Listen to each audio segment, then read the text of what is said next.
sejarah berdirinya Warkop DKI atau Warkop Prambors, yang juga dikenal dengan Trio DKI, ialah grup lawak. Awalnya dibentuk oleh Nanu, Rudy Badil, Dono, Kasino, mahasiswa UI, Jakarta, dan Indro, mahasiswa Universitas Pancasila, Jakarta. Awal kesuksesan mereka dimulai dari obrolan santai di warung kopi yang merupakan acara lawakan di Radio Prambors setiap Jumat. Ide awal obrolan Warkop Prambors berawal dari Denekot Radio Prambors, Temilesan Pura.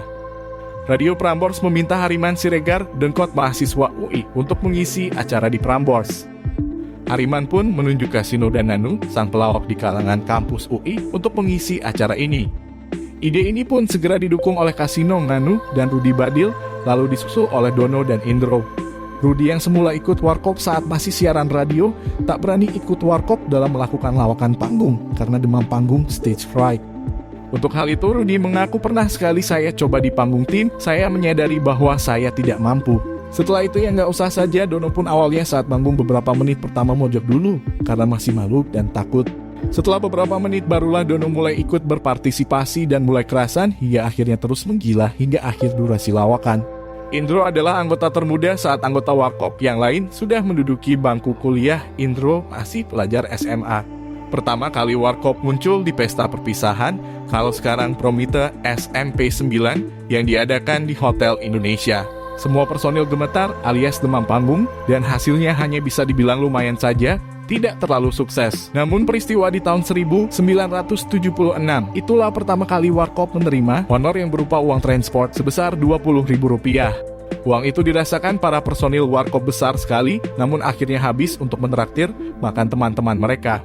Berikutnya mereka manggung di Tropicana. Sebelum naik panggung kembali seluruh personil komat kamit dan panas dingin, tapi ternyata hasilnya kembali lumayan. Baru pada acara terminal musikal asuhan Mus Molim, grup Warkop Prambors baru benar-benar lahir sebagai bintang baru dalam dunia lawak Indonesia.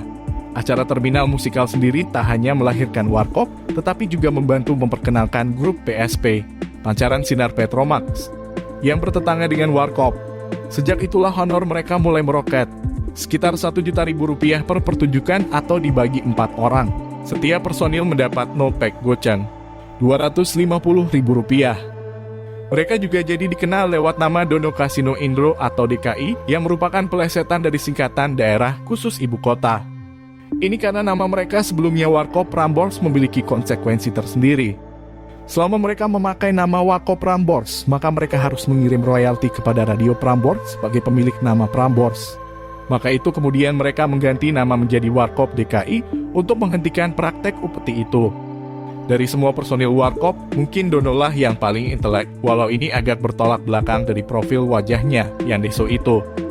Dono bahkan setelah lulus kuliah menjadi asisten dosen di FISI PUI, tepatnya jurusan Sosiologi. Dono juga kerap menjadi pembawa acara pada acara kampus atau acara perkimpuan rekan kampusnya. Kasino juga lulus dari FISIP. Selain melawak, mereka juga sempat berkecimpung di dunia pencinta alam. Hingga akhir hayatnya Nanu, Dono, dan Kasino tercatat sebagai anggota pencinta alam Mapala UI. Setelah puas manggung dan mengobrol di udara, Warkop mulai membuat film-film komedi yang selalu laris ditonton oleh masyarakat. Dari filmlah para personil Warkop mulai meraup kekayaan berlimpah. Dengan honor Rp15 juta per satu film untuk satu grup, maka mereka pun kebanjiran uang.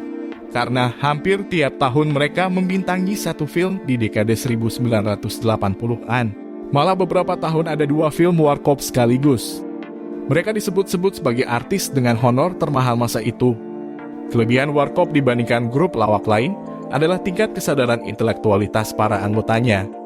Karena sebagian besar adalah mahasiswa, yang kemudian beberapa menjadi sarjana, maka mereka sadar betul akan perlunya profesionalitas dan pengembangan diri kelompok mereka.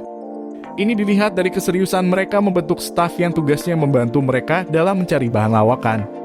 Salah satu staf Warkop ini kemudian menjadi pentolan sebuah grup lawak, yaitu Tubagus Dedi Gumelar alias Ming Bagito. Saat itu Ming mengaku bahwa ia ingin sekali menjadi pelawak dan kebetulan ia diterima menjadi staf Warkop. Kerjanya selain mengumpulkan bahan lawakan, melakukan survei lokasi di kota atau daerah sekitar tempat Warkop akan manggung. Kalau perlu melakukan pekerjaan pembantu sekalipun seperti menyetrika kostum para personil Warkop.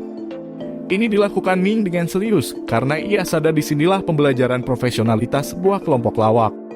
Ming sempat ikut dalam kaset Warkop dan film Warkop, sebelum akhirnya membentuk kelompok lawak sendiri bersama Didin, saudaranya, dan Hadi Prabowo alias Unang yang diberi nama Bagito, alias Bagiroto.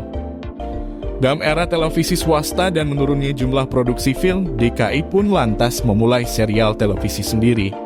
Serial ini tetap dipertahankan selama beberapa lama walaupun Kasino tutup usia di tahun 1997. Setelah Dono juga meninggal di tahun 2001, Indro menjadi satu-satunya personil Warkop. Sedangkan Nanu sudah meninggal lebih lama karena sakit liver dan dimakamkan di TPU Tanah Kusir, Jakarta. Terima kasih telah menonton video ini. Sampai jumpa di video selanjutnya.